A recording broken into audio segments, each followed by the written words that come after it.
Hi everybody, welcome back to Fibromyalgia Friday, which is on Saturday because I've been asleep all week. This is Jed, my husband, because Irish Rose 82 asked in the last video, I know how great and supportive your hubby is with your illness, but does he ever find it all too much to deal with? No. Why? Because if you love somebody, it shouldn't make any difference whether they're ill or whether they're healthy or not. Because when you've got a strong marriage, it doesn't matter. So what about the people that marry each other, have all these great ideas of what they're going to do, and then whammo, the wife or the husband's incapable of doing it and they get fed up and walk away? What do you think of them? Well, I think they're just a waste of skin. Because the simple Don't hold back now, will you? Because the simple reason is you marry somebody and you marry somebody for life. You don't marry somebody for I'll marry you until I can be bothered with you, and then all of a sudden somebody gets sick and then that's it. No, I don't want you anymore. You're broken. It's a load of rubbish. Don't you have days though where you think, oh, I wish she'd just cooked dinner? No. Really? No. Because I enjoy cooking now, because when I first started I was too nervous because of the type of things I've got. When I get really nervous when I cook something new and that, as you know. Mm-hmm. But in the beginning I was scared because I didn't know how to cook properly, but since you've taught me and showed me what to do, I'm a lot better now, so I don't mind cooking and cleaning, and I'm not very good at the cleaning, but I don't mind cooking and cleaning, and that. I think I quite enjoy it sometimes. Don't you ever want to just go out for a day and do something yourself? No, I want to be with you. I want to be a tree. But don't you ever get a day where you think, oh... No, because I have my own interests, as well as like when you're ill in bed and you're asleep, I do things while you're asleep. So that's your time? So that's my time, when you're asleep. Right. So when you're awake, that's your time. So then I'm here to help you when you're awake. I see. Yeah? You get it now? Yeah, I think. I thought of other questions before I asked you when we weren't on camera, now I can't remember any. How would you... Right, there's people out there that have got partners that say she's putting it on, it's all in her head, she just needs to try a bit harder, there's nothing wrong with her really, she's just pulling the lead so that I do everything. Yeah. What would you say to them? How would you convince them that what their girlfriend, partner, whatever has is really real? Well, it's like what I said to you a few years ago, is that people can't tell if another person's got a headache because you can't see it, but you can see they're in pain, but you can't see the pain on their face. Do you know what I mean? Yeah. If somebody's got a headache, you can't tell. You can't see, like you don't get a sign on the head saying I've got a headache. No. Do you? So you can't tell if they've got a headache or not. So fibro is like that, because you can't see the pain. It doesn't mean so they're not suffering. And I think people will think that their wives or husbands are putting it on. They need to get real and get with the program, because the simple reason is, if you love somebody, you don't want to see them suffer. No. And watching you suffer hurts. So maybe they're not married to the right person. Exactly. Then. Yeah, they're not. I don't think they should be with that person. Because if it was someone that truly loved you, they'd believe you regardless. They believe you regardless of whether you thought you were lying or not. But you've got to trust somebody. You can't just say, well, I don't believe you because I can't see it. It's like me stamping on your foot, and then all of a sudden you were saying, ow, ow, ow, and I said, what's up with you? I can't feel it. Mm-hmm. It's just because I can't feel the pain that you're in, doesn't mean say no, you're not suffering, is it? Thing is though, people that are with people that don't believe them, they're then stuck, aren't they? They've married that person, And if that person walks, then they feel like they'll never have anybody again, because who's going to want to take on someone that's broken? Yeah, but I mean, there are people out there that, you know, will love somebody regardless. I mean, there's some people that just want to be a carer. Do you know what I mean? That's what they want to do. They want to care for their wife or husband or whoever.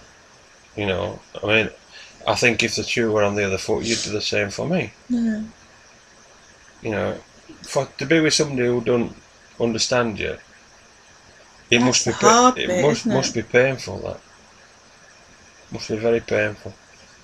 I think we're lucky because we feel the same about each other, Yeah. but there's people out there that don't. Well, that's what we've got is true love, isn't it? But some people, it's just starts off as lust, and then it's like, I'm just stuck with this person for the rest of my life. No, I don't want to be with them. But with me and you, it's true love, like, isn't it? It's always been like that from day one.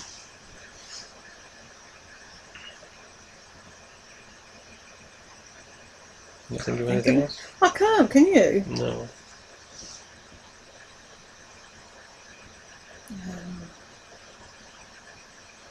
No, if anybody else has got any more questions that they want to ask. The other thing was Ellie. Was it Ellie? I was getting this poor girl's name wrong. Was it? Yeah, Ellie. Says, I get out of breath just walking up the stairs. Is this a fibro thing, or am I just really unfit? I get out of breath in the shower, and I've got a shower stool. And when I get out of that, like last night, I was heavy breathing for like 10 minutes. You'd think I'd done a marathon, and all I'd done was have a shower.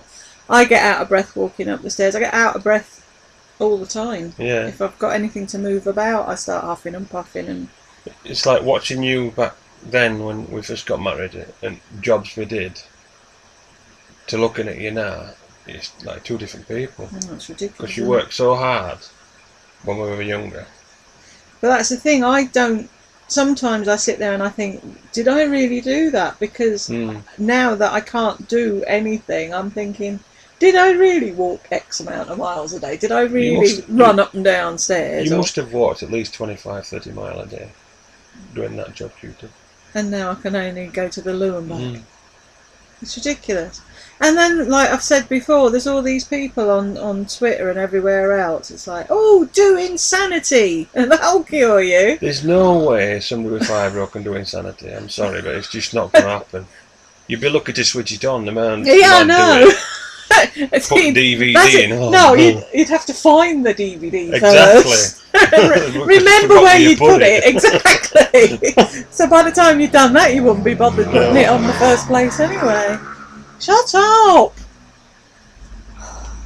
Barnsley's Hell's Angels. But for somebody to do insanity with fibro, I'm sorry. That's insane. That's not going to happen. Because somebody who can do insanity is going to be fit to start with. Well, exactly. I don't get it. I really don't. Because I couldn't do it and I ain't got fibro. No, it's like, oh, could cumin cure you? Could noni juice cure you? Oh. Could scratching your ear cure you? Do you know what I mean? Is there a cure? No! When are people going to understand? Picking your nose may cure fibro. It'd be good if there were a cure though. Like I said, I just wish I could take it off for you just for a week or just to give you a break from it. I wonder if it went though, would I be thinking, has it gone? Yeah, has it coming back? Is it going to come back 10 times worse? I daren't do anything just in case. Yeah. Can't think of anything else. Can't think of anything anyway. Can you think of anything? Do you get bored? Do you get upset, trapped? Yeah, I do.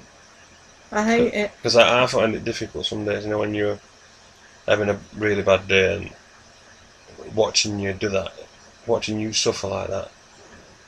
It's horrible. But it's trying to tell people outside, they don't understand. When you say, I don't do anything, this is it. These 4 walls, or 6 if you count that leg there.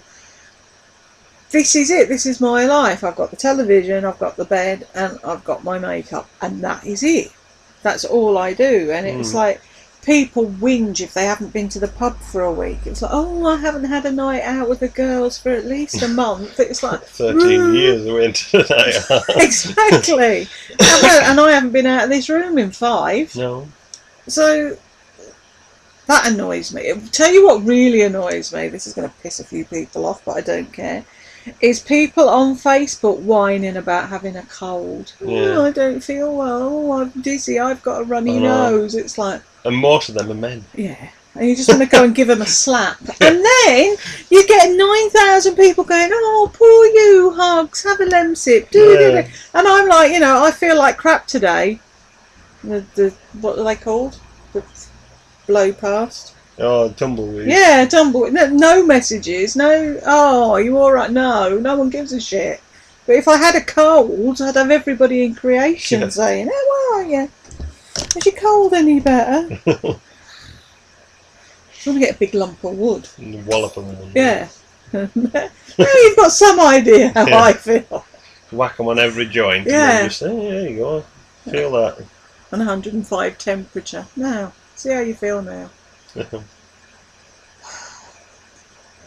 hot in here, isn't it? Yeah, very. We'll put the fan on. Yeah. Will they be able to hear us with the fan on? Yeah, she'll feel. That's funny. I've got a fan. I'm going to have to get a plug-in remote control thingamajig. Yeah, I know, but I said to my son last year, I think it was now, and I was like, oh, it's getting hot, and he was like, oh. I thought, what's up with you? You know, Travis, turn the fan on. Travis, turn the fan off. Travis. Sarky sod. It's true though. You put it, you're too hot, and then you're too cold, and then... Yeah.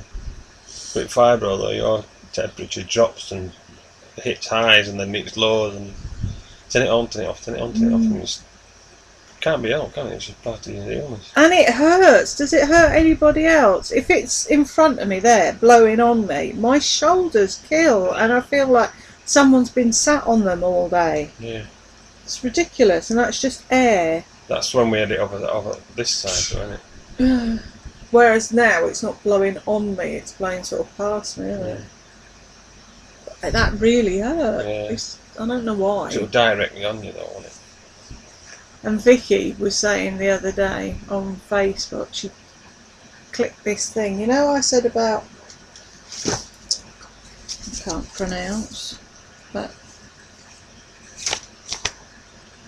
allodynia. When I have blood pressure cuff on, I can't have the blood pressure cuff on, it makes me cry. She found a thing, she tagged me in it, and it was saying that that's the cause of a lot of people with fibro not being able to wear certain clothes or any clothes because they burn them. There's that man, Simon, on Twitter, he has to lie in the nude because his clothes hurt him so much. Yeah. People don't know the half of it. It's a weird condition, isn't it? It's like, there's so many different things that's involved in that just one condition.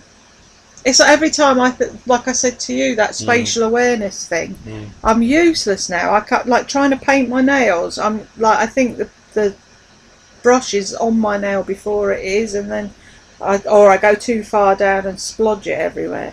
And I thought that was just me, or my glasses were messed up, but apparently that's part of fibro as well. It's like every time I say, oh, this has gone wrong, I look it up and it's like, there's another condition. And it's like, what is fibro? The list gets longer and longer and longer and longer, doesn't it? Yeah, and then you've got doctors that don't believe it. Doctors just want a punch in face. Both of mine do. Yeah. My old one and my new one. Yeah. To me, them two are like clones of each other. That first doctor and then this doctor. It's just like, listen. But it's like this. A friend of mine, Jules, she's just been diagnosed, and she's like, "Oh yeah, hurrah! I've got a name for it." And it's like, yeah, that's where the partying stops. Yeah. Now you know you're not going around the twist. But when I eventually got my diagnosis, and I went back to the doctor, and I said, "Oh, they've said it's fibro," and he went, "Oh, they only said that because I can't think of anything else." Yeah. And it's like, what? Hello, I'm not well. Yeah, exactly. I want help. And he's like, pull yourself together. What pair of curtains? He would have prat him, wouldn't he? bigger prat as a new one. Asked him for... I've got that. I said, my hair's falling out, and he went, like Simon's cat. Oh, that's all I got out of him. So you're a ball, big deal, you're a bloke. Exactly, it's hard for women to deal with that, isn't it? You know what I mean? Just doesn't care. I was going to ask him for sleeping tablets, but I don't see the point. You wouldn't give him. I asked for help with my frozen shoulder, and he said no. So You were in agony with that for months. Raise your blood sugars. My I'd rather have raised blood sugars than a pain in shoulder. Exactly. Well, they're raised now anyway. What makes me laugh though, he said that to you about it raising your blood sugars, but then he said to you, it's better that your blood sugars aren't too low. Yeah. So what? It's better than your heart. Better than make your mind up. Yeah. But he'll say he didn't say that. Yeah. He's a prat. You feel like stamping on his foot and punching him under the chin. Has anybody else got a prat of a doctor? As you can tell, we love our doctor. Yeah. That's why I haven't been. Need to go Monday, don't we? Don't want to go. He scares me. I feel sick sitting in that waiting room waiting to go in and see him. Is that right that you really dread going to see your doctor like that? It shouldn't be like that, should it? You should, if you need to go, you need to go. Shouldn't fear your doctor. Your doctor should help you. You don't know. Anywho, if I'm going to get this up before Sunday, I'll say, oh look, 16 minutes. Bloody hell, we've gabbed on, haven't we? That's what we do, though. That's all I do is talk. Right, well, I'll say bye, and if you've got any more questions, stick them down there, and we'll try and answer them. Goodbye. Bye. Bye.